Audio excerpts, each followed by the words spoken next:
최근에 이슈가 조금 뜸하다 보니까 주가가 지지부진한 종목이 있죠. 바로 HLB입니다.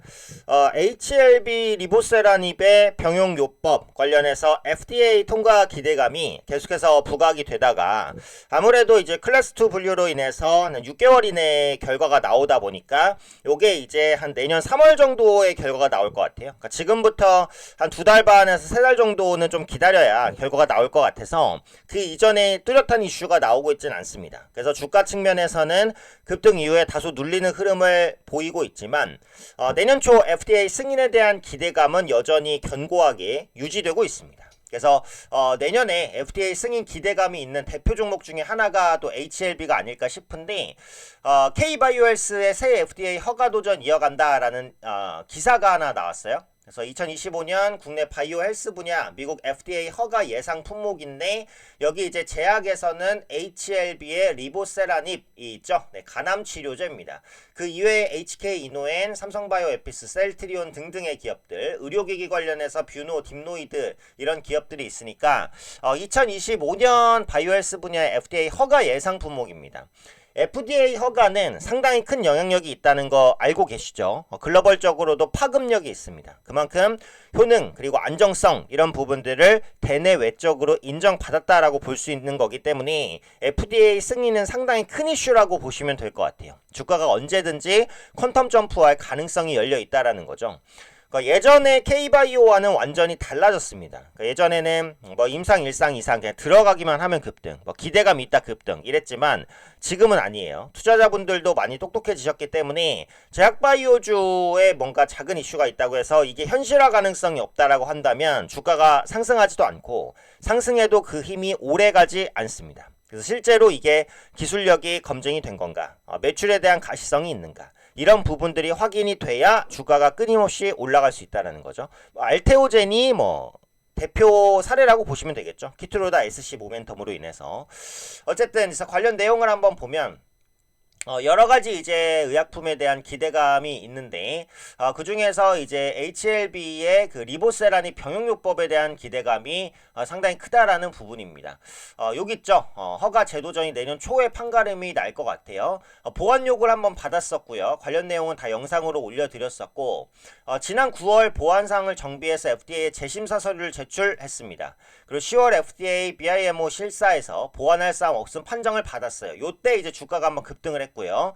근데 사실상 마지막 관문인 CMC 평가만 남았는데 통과 시 새해 3월 말 결과가 나올 것으로 예상이 됩니다. 3개월 정도 남았고요.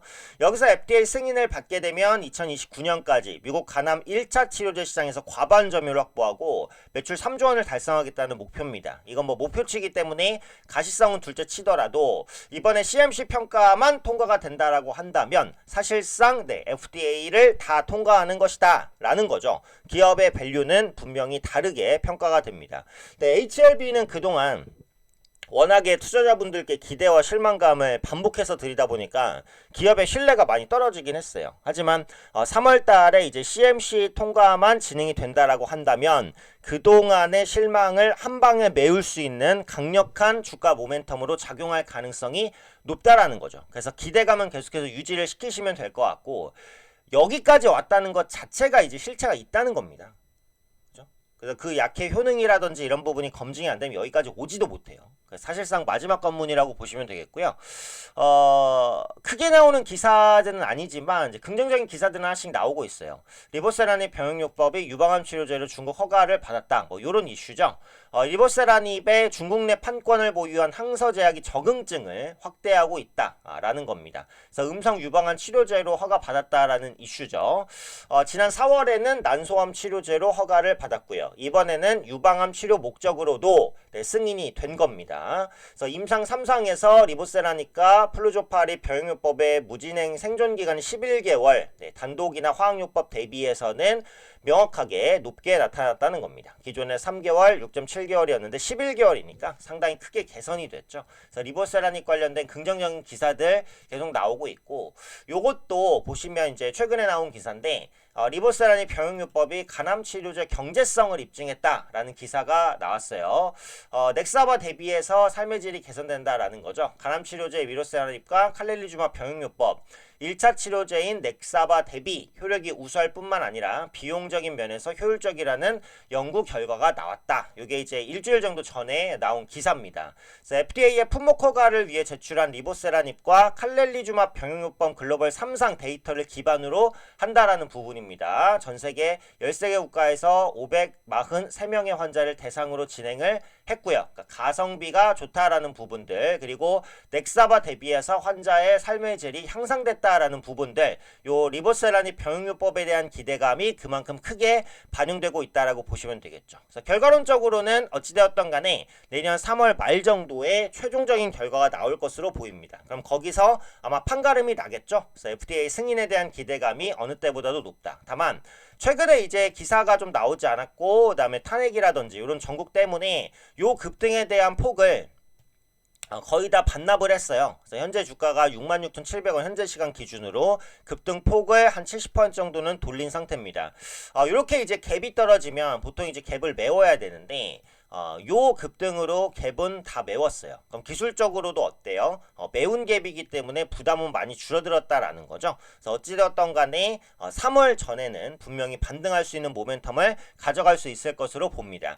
지금 이제 거래가 예전보다 좀 많이 줄어들어 있는 상황이에요. 그래서 거래가 다시 한번 터져줘야 올라갈 거고, 아마 내년 초 1월에서 2월 정도에는 모멘텀이 한번 부각될 가능성이 있다. 이렇게 보시면 되겠습니다. 앞서 말씀드린 대로 HLB 그룹주는 이제 기대와 실망을 동시에 너무 여러 번 졌기 때문에 좀 환멸이 느껴질 수도 있는 종목이긴 하지만, 네, 거의 다 왔습니다. 어려운 단계를 차근차근 이제 건너왔고요. 이게 또 병용요법이기 때문에 심사가 좀 더 길어지는 부분도 없지는 않아요. 그래서 이런 부분들을 다 감안을 하셔야 될 것 같고, 과실을 딸 수 있는 시기가 좀 다가오고 있다라고 생각을 합니다. 물론 3월 말에 나올 결과를 100% 예측할 수는 없겠습니다만, 그래도 FDA 통과 쪽에 좀 더 무게를 둘 수 있는 그런 정황들, 이슈들이 나오고 있으니까 보유하고 계신 분들은 적어도 이제 내년 3월 정도까지는 좀 긴 호흡으로 보유하시면서 중간에 나오는 이슈들을 확인하셔야 되지 않을까, 그렇게 생각됩니다.